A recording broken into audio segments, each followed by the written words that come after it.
Women have the power to transform this world. We can end crime and violence if we all agree to do one thing: share. Let's share our wisdom, share our time, share our talents, share our finances, but most of all, let's share our love. This is the Female Solution.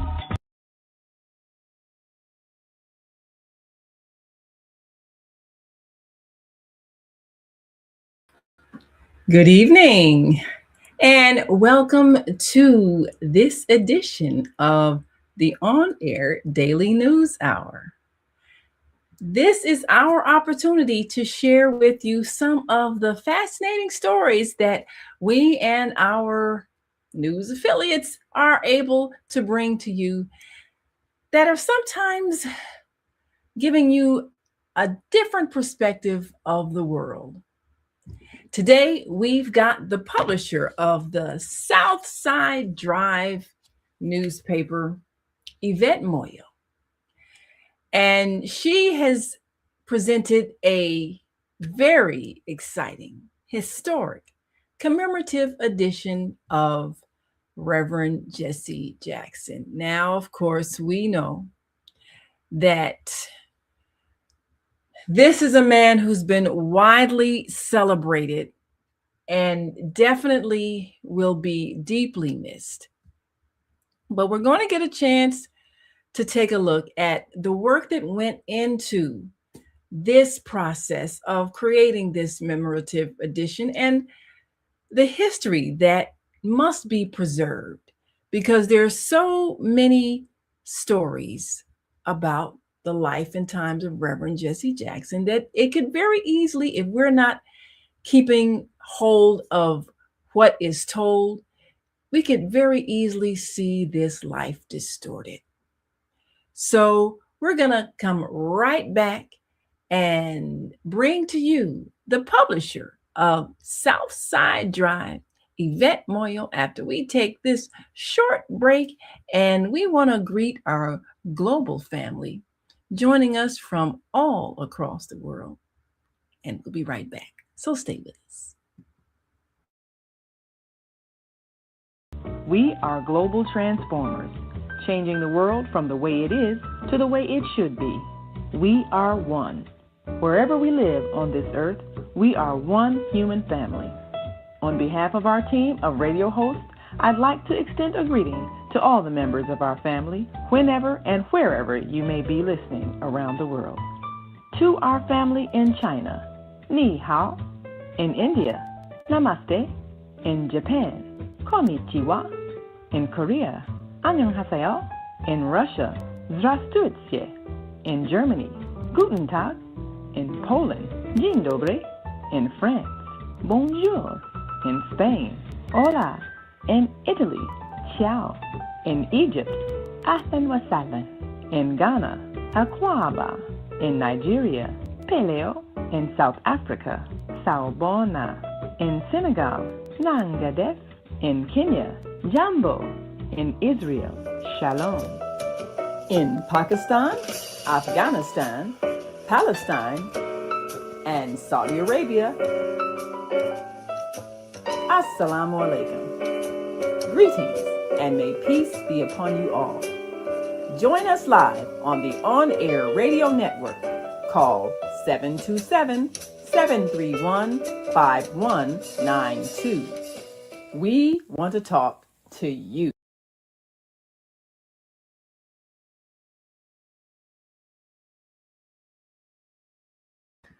Yes, we do want to talk to you, and we want you to talk to us too. And today we are talking to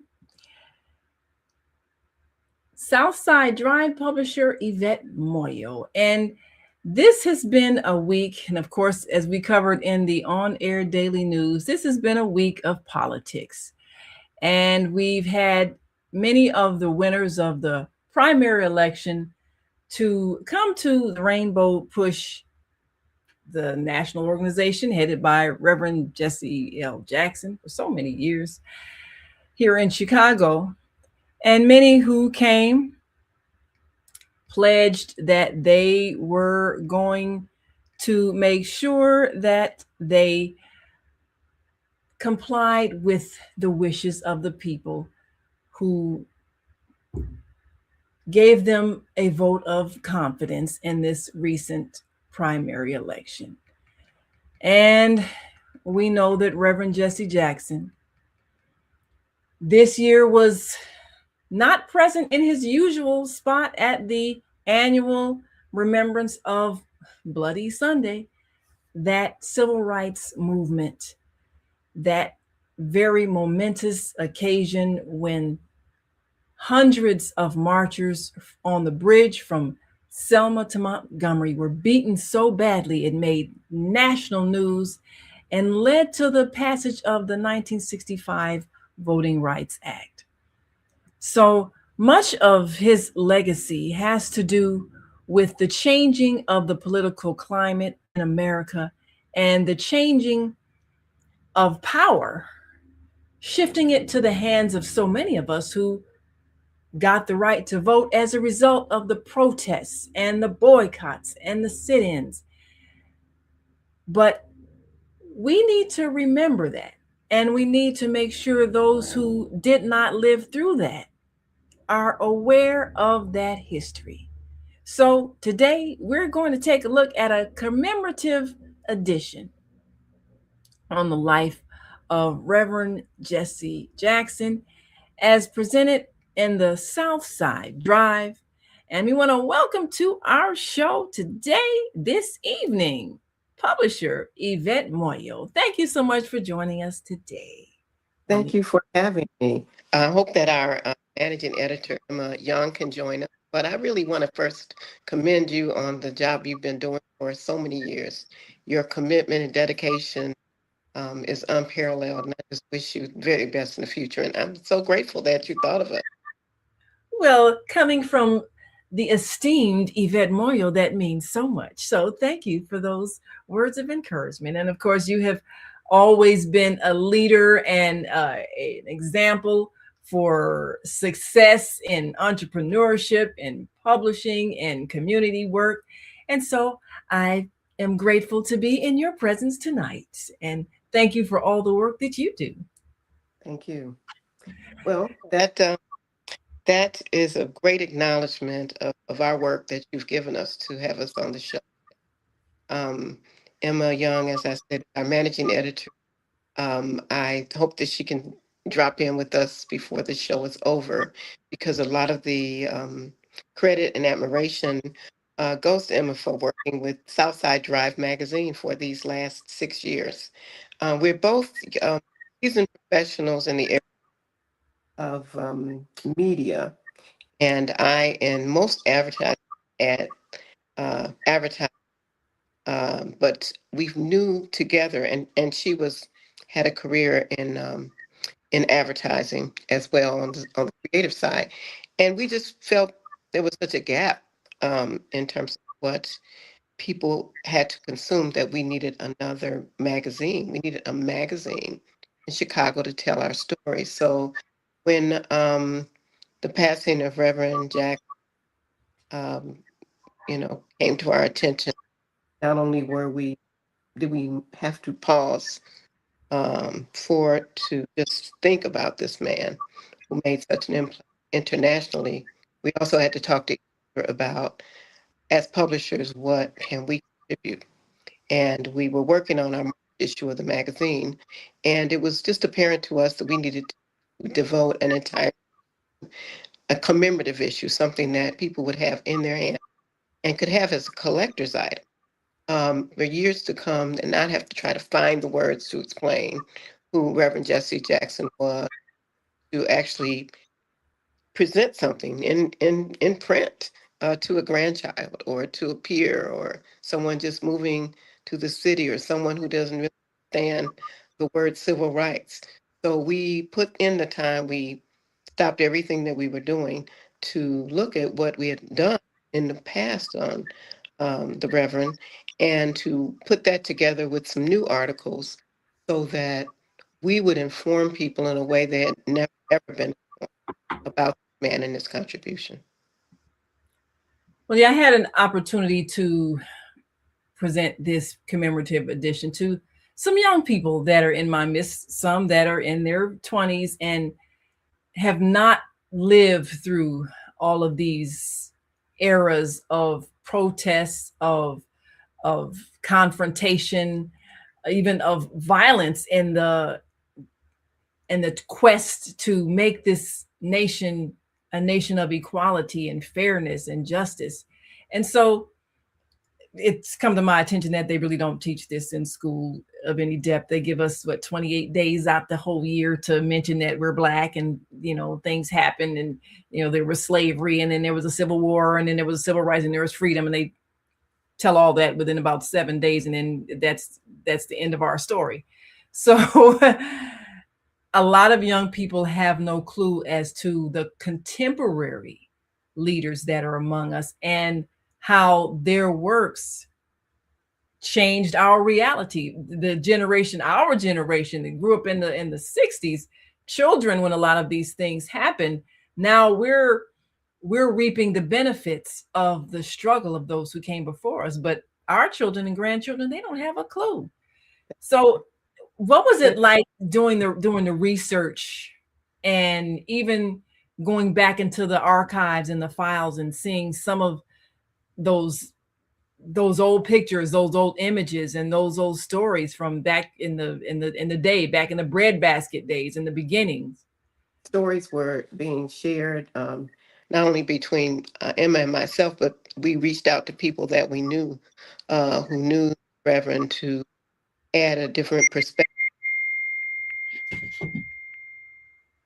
together, some things we had already published, because that's the truth. And as you were mentioning at the beginning of the show, people will rework, reword, recreate this person if there's no proof in real time with people's own stories about what happened. Um, it'll be manipulated, and the truth will never be known. And so this was an issue to share truth, number one. Certainly, we didn't have enough pages, and there are many books on the Reverend Jackson that I recommend people would go pick up now.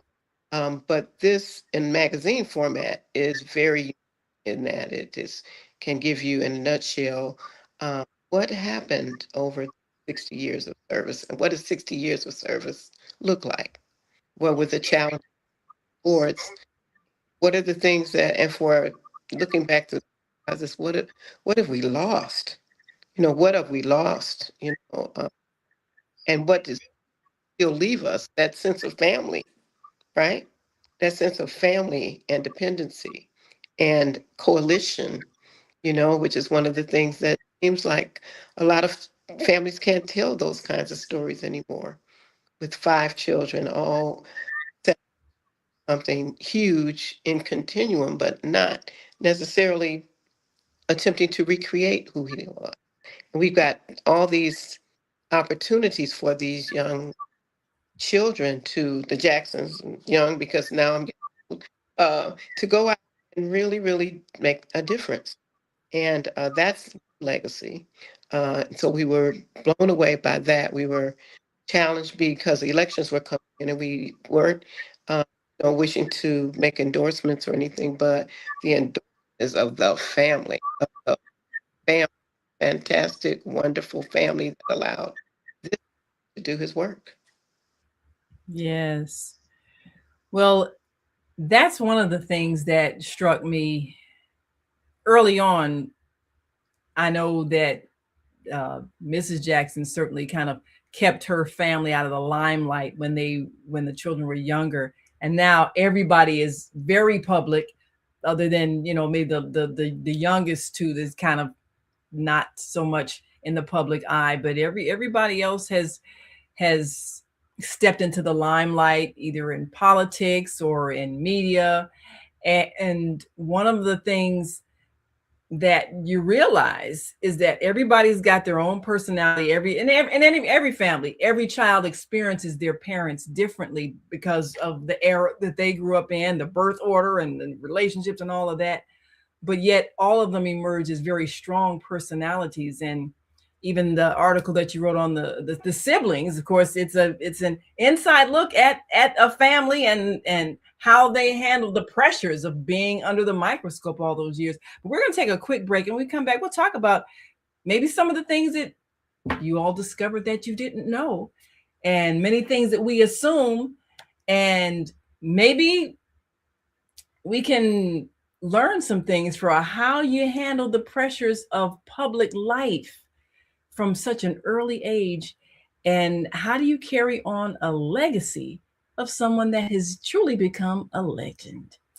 We'll be right back after this quick break. We want you all to stick and stay. Don't stray away. You are watching The Female Solution, and this is the On Air Daily News Hour.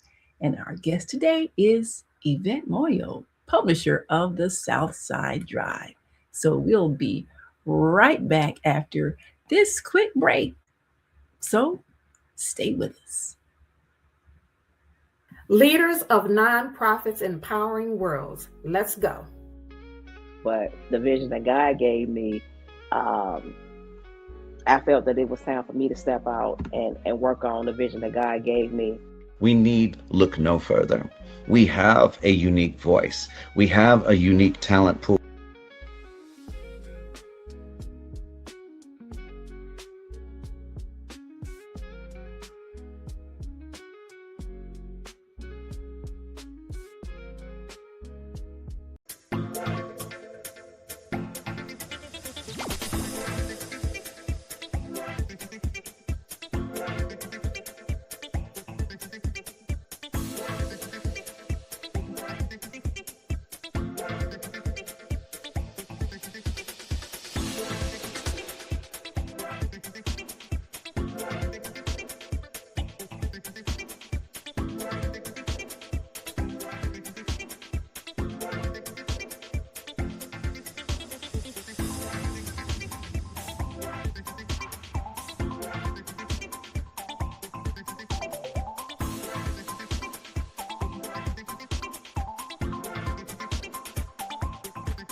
And we are back. You are watching The Female Solution. And tonight, this is the On Air Daily News Hour, where we give you a chance to take a look at the news from a different perspective, from those who are giving you some upbeat information, some inspirational information, and maybe some mind-changing information that might make you think about the world a little differently. Well, tonight we have Yvette Moyo, who is publisher of the South Side Drive, and this special commemorative edition of Reverend Jesse Jackson really gives us some insight into the life of a man that has truly changed the world. So as you talked to the siblings and took a look at the family life, were there some things that you were surprised to discover? And were there some things that they shared that perhaps they hadn't really talked about before? Well, actually, one of the things we did was to respect the privacy of the family. So we had already done some interviewing, and we'd also already done some special salutes to some of Push's activities. So it was easy for. And actually in October, we published a digital issue of Southside Drive magazine that was for Reverend Jesse. On the cover, it was for Reverend Jesse L. Jackson's birthday, and that was October. We did not print printed issue, so some of the articles we had done were from the heavily researched and placed here, and so some of so we did not disturb the family's privacy during that time to ask them any questions about his life. I think those of us who were around the movement have enough reverence to have that kind of respect and still let them know, that we're going to do something. Yes. And, I think that's an important point to make, because there are certain levels of sensitivity that some people may not have. They just assume, oh, well, you're famous, you're well known, you can talk to me, stick a microphone in your face at a very inappropriate time. So, they came forward, the members of the family came forward when they decided it was appropriate to speak to the media, speak to the press. And of course, they had the big press conference out in front of the house before all of the homegoing ceremonies to just really kind of set a precedent. And I think the media team they put together was excellent in terms of making sure that people didn't cross boundaries, because it's so easy for members of the media to just dismiss your emotions, your privacy, and everything else, just assuming that you should always be ready to talk just because you're in the news and you should just, we're in the network and you stick a microphone in your face. How do you feel? Look, people, and we're here in Chicago. We live this. So in a way, the issue was also a gift to the family.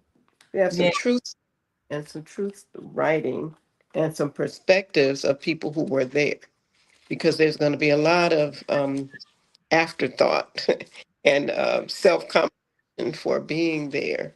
And this, what I found, you were saying, what did we find out on the way to doing the issue? I think that everybody had a story about Reverend Jackson helped them if they're a certain age. And if it wasn't personal help, it was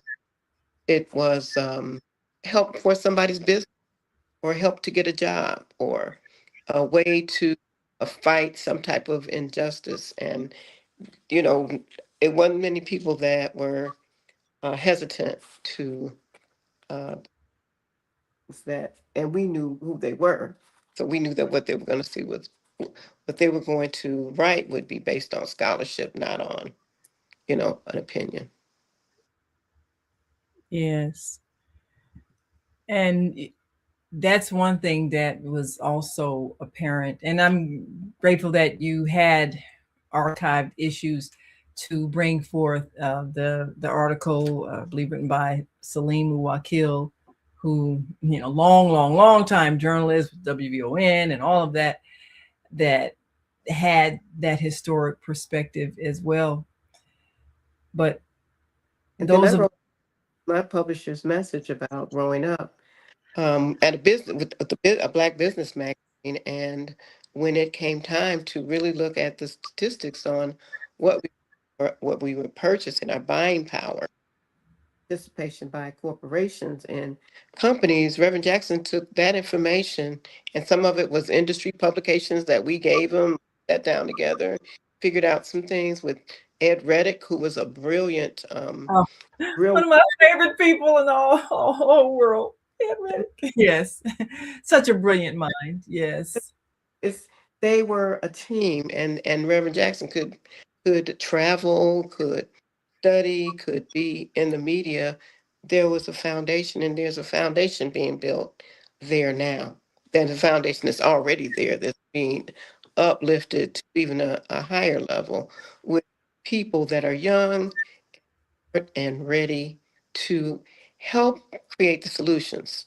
And what people should understand, you got to go somewhere in a time like this to where people solution, because there's so much erroneous information. There are so many people who don't care about really providing you with anything of value, that you got to go where people are. And I believe that I see more and more young professionals that push every week. I see more and more young ministers, and we definitely need the spiritual base. And not only ministers, people from all walks of life and all areas religion come to push, because there is some history and legacy there with every one of the denominations. If there has been some injustice, Reverend Jackson had involved himself in that. And I think that comes across in the magazine, that it does. Oh, yes. And it's interesting that, especially you kind of realize that the funeral, everybody had a Reverend Jackson story. Everybody had a story about how he helped them, how he came, spoke up for them, how he helped their business. It's just so many people. And this is one thing that I want young people to really grasp. the things that they take for granted, the access to education, and the Push Excel program helped so many young people get through college, get to college, get access to even thinking about going to college, because they did the annual tours to all the historically Black colleges and universities. So many people who are now professionals that they have to say that Reverend Jesse Jackson played a major role in their success. So many people that said they had low self-esteem until they came to their school and did the I am somebody chants and all of that. So many people that have a story of how he touched their lives. And this is why this commemorative edition is important. And I would like to see it even be in the schools, because there are many schools that they really don't have a strong history program that connects students with current political activities, the current conditions, the current struggles, so that they're not making the mental connection between what they're experiencing now and what Reverend Jackson fought for, what that whole era was about in terms of access to information, access to education, access to the equal financial resources for our schools. So much of what young people now are enjoying came from those fights, those battles. And I remember the battles about the Willis wagons. I believe we had that. This is one of those articles in there. I grew up in school, going to school in a Willis wagon. They didn't want Black children to spread out to the surrounding areas, so they tried to keep them contained in these little trailers. Yeah, a trailer. Yeah. And that's where we were. Yeah. You know, when from 5th grade, 6th grade is going to be the trailer, Yes, I remember what was I, 2nd, 3rd grade in the trailer, and then finally, and I remember the protests in the schools, the boycotts and all of that. I mean, there had to be a fight to keep us from being abused in the public school system. Yes. So this was a large part of Reverend Jackson's legacy. That it's still a fight, that it is still a fight. And there need to be, 50,000 Reverend Jesse L. Jacksons out there on the street, particularly at a time like this. What made him different, and I think another discovery, which wasn't new for me, but we have called him Reverend L. Jackson through the magazine because he was a reverend, and because there was a spiritual base in almost everything he said. He tied in scripture to it, and somehow we must include that the spirit. What keeps you going is the spirit, and I hope that you'll see the spirit. He keeps recreating things, inventing things. That's another revelation. Man, he came up with a lot of things because a lot of people approached him with a lot, and he responded. And most of the time, it was someone calling for help. Yes, a lot of people called for help, and when it came down to those international rescues, bringing people from overseas, bringing hostages home, I think a lot of people, they tend to see us as local. And then when he made it clear that an African American can be an international leader, an international figure, and affect global politics, that with humanity, the spirits in our minds. And with humanity. Okay. You can bring peace, and everything is not a war strategy. Everything doesn't involve killing. There are ways that you can negotiate.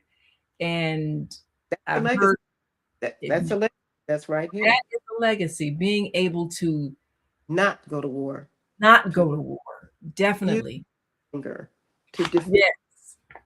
And then when you talk about, one of the good news things in the magazine was the ballot, from a diploma to a ballot. where there's legislation in the state so that every high school graduate would have a degree. And that is the Jesse Jackson bill. And so this, how he's being commemorative. Yeah, that's on, it's actually the Harold Washington Legacy Foundation that also has done voter registration related things and presented this to um, Welsh at the state level. And it's House Speaker Emmanuel Welsh has endorsed it for the bill to be an actual bill called the Reverend Jesse Jackson bill that would allow all high school graduates to have It's a powerful because he always talked about a diploma in one hand, a voter registration card in the other. We're going to yeah. take another break, and when we come back, I'd like to take a look at what that could mean for future generations once that bill is passed, and how do we go about educating young people so that they recognize the power of their vote. And did we see maybe a little bit of voter apathy in this election? And if so, why? Well, we'll take a look at that when we come back. And if you are watching, you may certainly join us. Give your comments online. We'll be sure to share them with our audience. And if you want to call in, we'll put the number on the screen, 727-731-5192, because we always like to hear from you. And we will be right back after this quick break. So stick and stay. Don't stray away. We'll be back in a moment. Stay with us.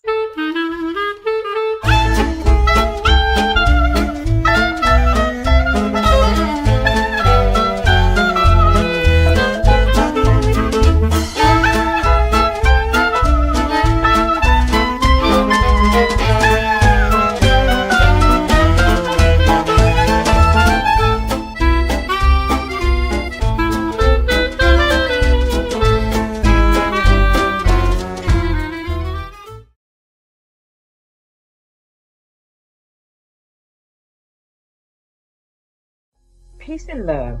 I'm Michelle Renee, host of Education Nation, live on the Female Solution Global Network every second and fourth Sunday from 12 p.m. to 1 p.m.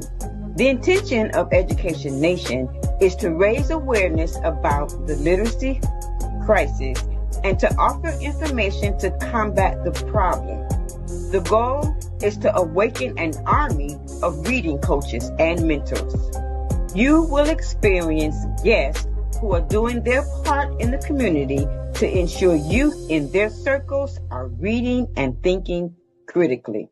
I look forward to serving you in this capacity. Literacy is freedom, and Education Nation will offer information and strategies to help ensure our young people stay free.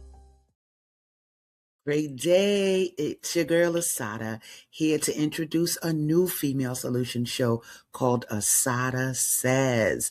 That's right. Every month we're going to talk about everything I am, from cryptocurrency and financial security to good health and parenting strategies. Come on and talk with me every Tuesday morning from 7 a.m.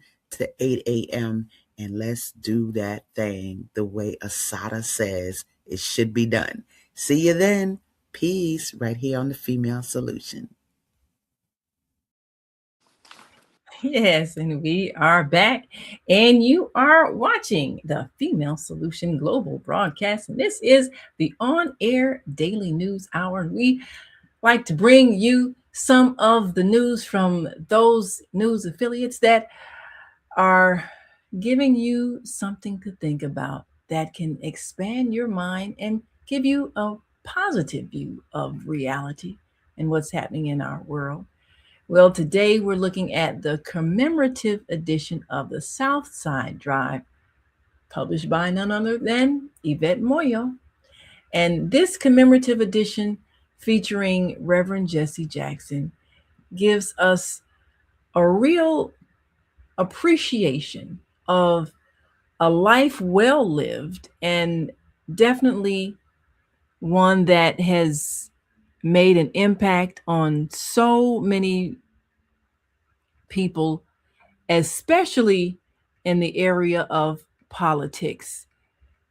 It's been said over and over and over that what led to our finally receiving our first African American president was as a result of the work of Reverend Jesse Jackson and the result of his work in changing the laws so that the votes, the electoral votes, would be counted and not just a winner take all kind of situation as it had been. So as a result of his work, Barack Obama had enough votes for him to, in fact, take the White House. So this was a very powerful thing to have happened, and laws can change conditions, especially when they lead to more voters and voters who are perhaps making a difference in the outcome of an election. So in this edition, you mentioned the upcoming legislation that will hopefully be passed and encourage young people to participate as soon as they become eligible to vote, as soon as they turn 18 and are granted a voter registration card, if this bill passes. So it will definitely matter, especially because sometimes young people are discouraged and don't feel like politicians listen to them. What did you observe about this past election? I know there a lot of people came out for early voting, but what I saw was some of the older voters, the traditional ones, a lot of senior citizens came out, but I wasn't seeing a lot of the, say, under 30 crowd. What did you observe about that? And how do you hope this bill will maybe change the tide of that? Well, one of the things we know with the magazines focusing on the community issue is that we know how important the vote was in opening doors, not only for President Barack Obama, to be elected, but for us to see ourselves in a whole different way. And also for the members of Congress be where they are and growing. It's so many things. Leave it to, wouldn't have happened if it wasn't his work. President Barack Obama wouldn't have been made it. I think it's more than that. He opened some doors and some possibilities and created some excitement about the possibilities for the future. And I believe that young people haven't felt that, but perhaps with the legislation that they could get their voter card earlier, perhaps they could at that time that they can actually change things. That what they see that's unfair, unjust, can be changed if they get together and are able to communicate and to penetrate these systems with their spirit, with what they want. Then there is a bright future. That's what I'm hoping people will get. What I observed from this election is that it wasn't enough enthusiasm and a lot of confusion in terms of communication. And I think that people became so confused and the messaging became so vicious that young people might not have a taste for that. Yes. Yeah, I do believe they get turned off by the Yes. viciousness. Mhm. And unfortunately, that's kind of what we tended to see. So I am hoping that there will be a change in attitude as younger people choose to get involved in politics and choose to run for office.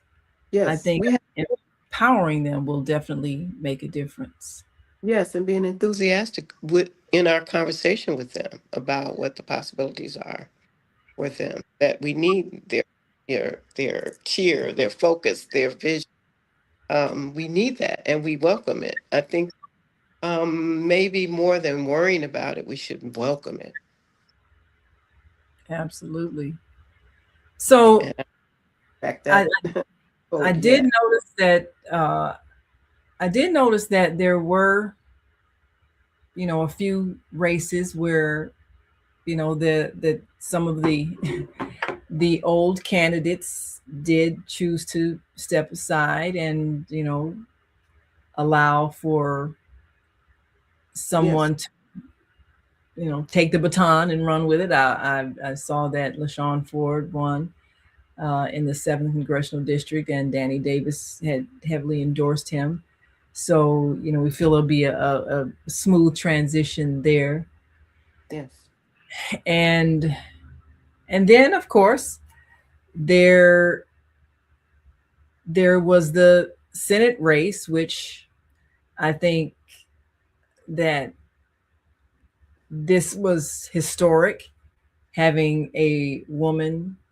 Well, of course, we've had Carol Moseley Braun, who um, set a precedent in terms of history, but now we've got Juliana Stratton, who is now the Democratic nominee, and we hope will ascend to the position of senator in the U.S.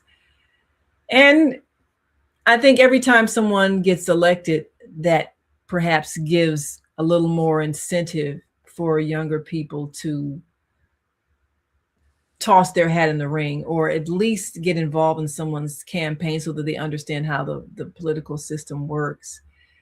But in chronicling this and making sure that young people realize that there is legislation that's going to empower them and encourage them to get involved early, what would you like to see in terms of more young people involved in politics as a result of understanding how powerful their vote is, and the whole legacy of changing laws so that we have access to the ballot? What would you like to see in terms of a shift in the political landscape, especially since in decades past, it was the young people who led the movement. It was the 18-year-olds.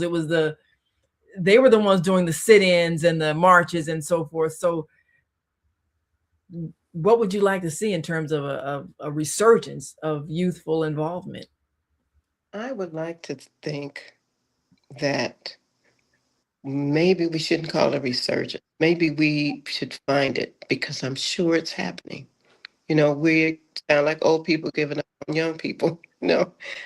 It's different for that generation, and I'd like to see someone from that generation um, galvanize people and to begin to get them involved. Um, Maybe there's an underground message. Maybe there's an underground message of goodness that we aren't seeing. That's what I hope and pray for. I encourage people. Maybe they can't. Maybe they can't be who they are out loud. I know Chicago Votes did a great job. I thought they would have, that it would have been different. But I think we have to show some compassion and speak, powerfully, because it's time. This is a critical time, and I don't know how to express that to young people than for other young people to carry that message. Yes. And I've run into a few young leaders I think that could perhaps have a political future.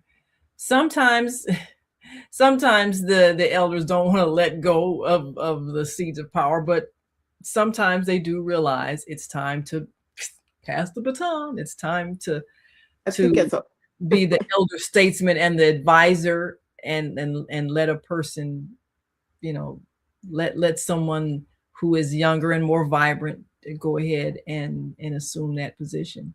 It's not an easy thing. It's like being a CEO of a company. It's your baby. It's your identity. And so it's not just mean and selfish. It's like, I know so much, and I did hear Claiborne, Congressman Claiborne from South Carolina, talk about being 85 and vibrant. And, that's great if you are, but let us see that second person. Let us see the LaShawn Ford behind you. We already know. We should already know. And I really want to already know that there's a young person. Yeah, who are you mentoring? We want to see you preparing someone. A couple of them that you roll with, all the time.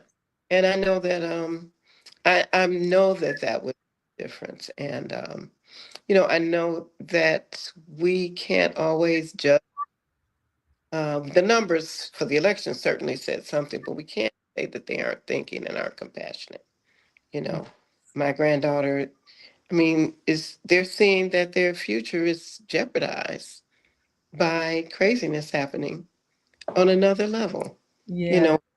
But look at God's timing, that he would have this occasion be happening, a man's life of compassion and peace and compromise and, spiritual base, compassion, spirituality, religion lead him in everything that he does, as opposed to where we are with people that spew hatred, and disregard for people's lives. So at a time like this, Spirit will come in, your God, whoever you believe in, will reach in and say, this is going to change.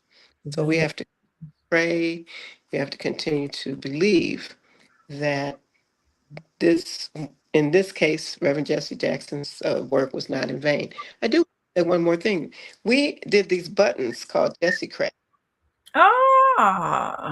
And we did them, actually, my guy, Daryl Holmes, who also has an article here in the magazine, grew up at Opera Bread Basket. Okay. And so when we talk about a Jesse Craft, a person that believes in humanity. Wow, I love that idea, Jesse Craft. Well, I think that could really be catchy, and I think it defines a certain principle of living that we hope can translate into the political realm, so that we can get beyond just the Republican and Democrat, but what do you stand for in terms of spiritual principles? That's what matters. Well, we got to take one last break. When we come back, I'd like to take a look at that. And do we see the same spirituality injected into the politics? How are we helping young people to understand that's a critical part of the movement? It was the spiritual base. And how do we help them continue that when they get ready to do their protests and their marches and their gatherings? How do they keep the spiritual base that was the foundation of the movement? So definitely they have to learn that history. So we'll be right back after this last break, and we want you all to stick and stay. Don't stray away. We'll be back with Yvette Moyo and the Southside Drives Commemorative Edition for Reverend Jesse Lewis Jackson Sr. We'll be right back, so stay with us.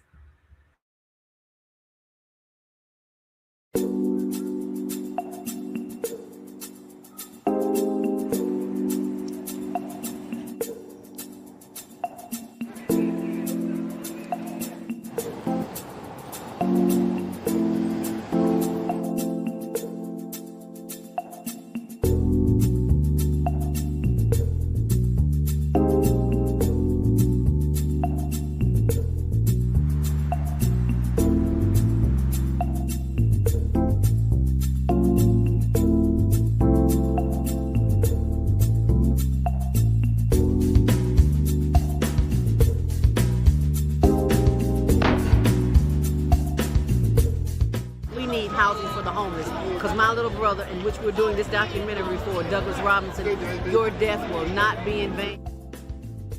He was a heck of a great dude. And I love Doug. Doug loved me. Just being around him, he had a good spirit. He was a healing person. They are there. Get SROs back. When you give to the poor, should not be forced out of their neighborhoods when it goes through a period of transformation.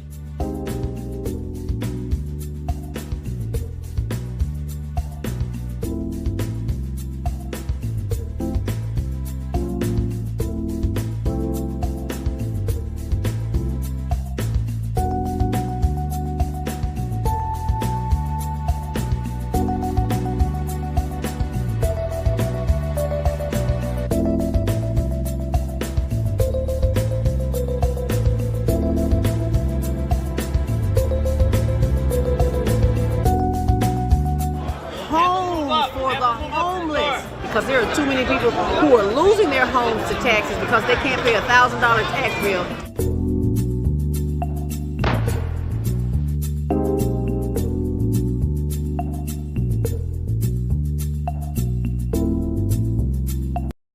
Welcome to Masterforce with Mushim Suit.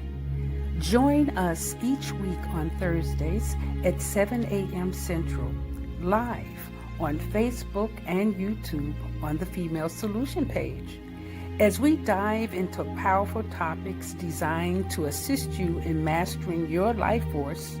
Our conversations feature a diverse lineup of experts, all dedicated to your growth. Tune in weekly to discover new ways to elevate your spirit and raise your vibration.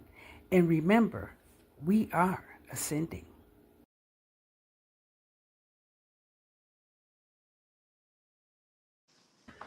Yes, we are ascending, and we are also adding your wonderful associate. Let me bring her in right now, Miss Emma Young. Thank you so much for joining us this evening. Thank you.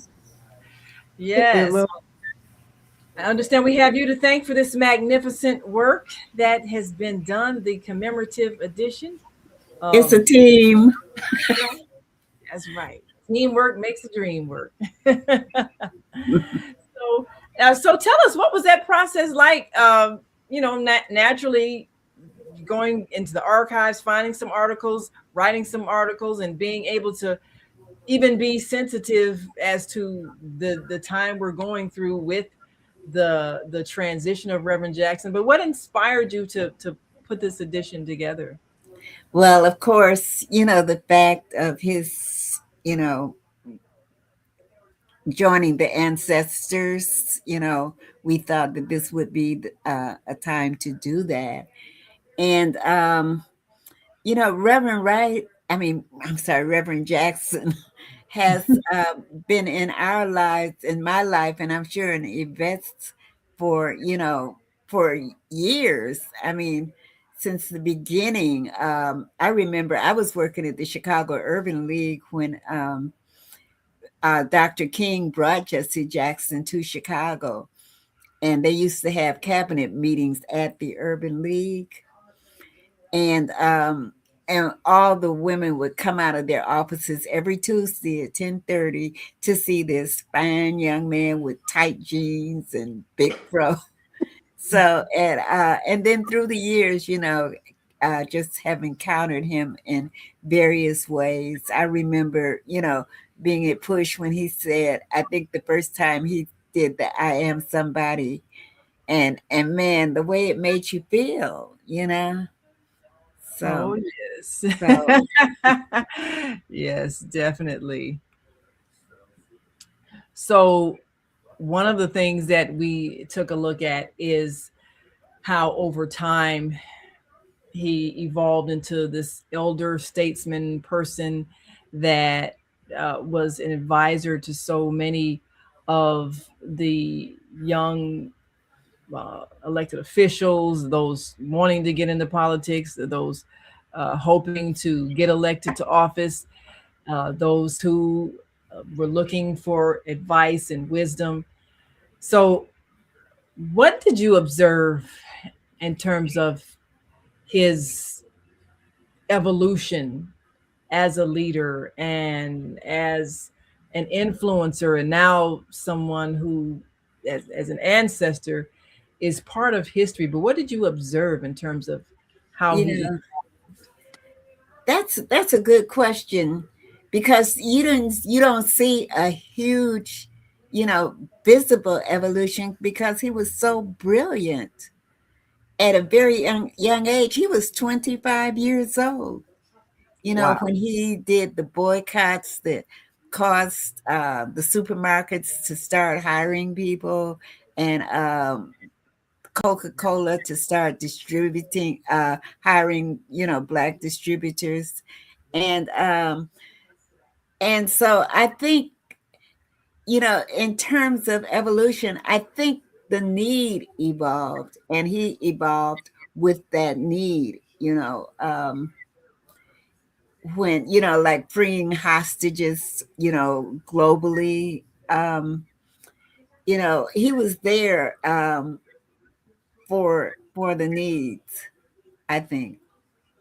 Yes, definitely. And I think that the young people are going to get an opportunity to really appreciate what his life meant. And thank both of you for the work that you've done in putting together this commemorative edition. I've had requests for it. So is there a way that schools can get copies or get more copies? How do people get it so that they can have that commemorative edition and use it as a teaching tool?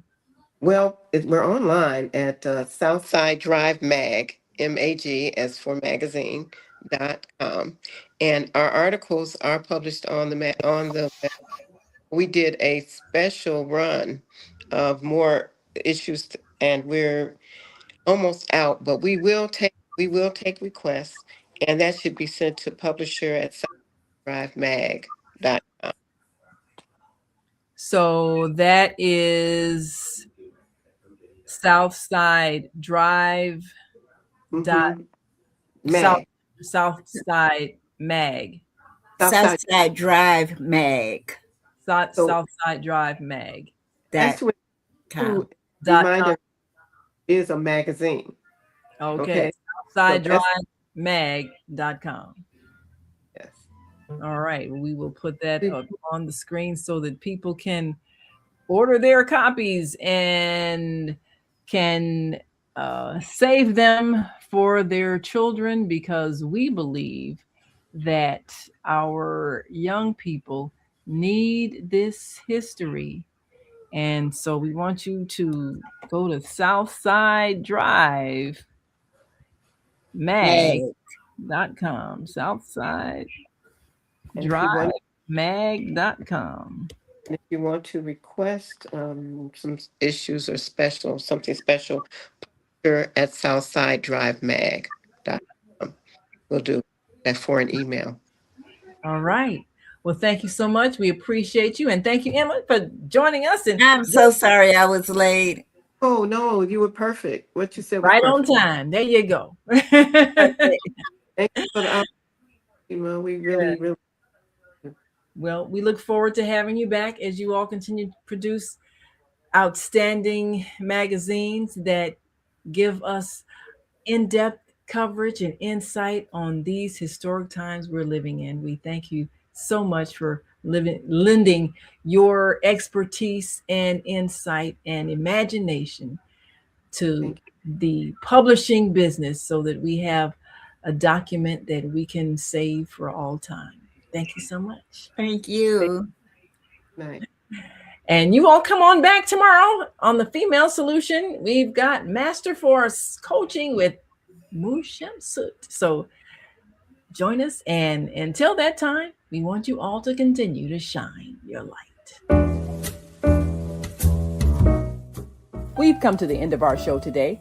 If you missed any broadcasts, go to our website for the audio and video archives at www.thefemalesolution.com. On behalf of our team of radio hosts, I'd like to thank all of you who participated in today's discussions. And to our global family joining us from all around the world, we say thank you. To our family in China, xie xie. India, Dhanyavad. Japan, arigato. Korea, kamsamnida. Russia, spasiba. Germany, danke. Poland, dziękuję. France, merci. Spain, gracias. Italy, grazie. Egypt, shukran. Ghana, madasi. Nigeria, eshe. South Africa, ngiyabonga. Senegal, jareh. Kenya, asante. Israel, toda. Pakistan, shukriya. Afghanistan, tashakur. Saudi Arabia and Palestine, shukran. Assalamu alaikum wa rahmatullahi wa barakatuhu. Thank you, and may peace be upon you and the mercy of God and God's blessings.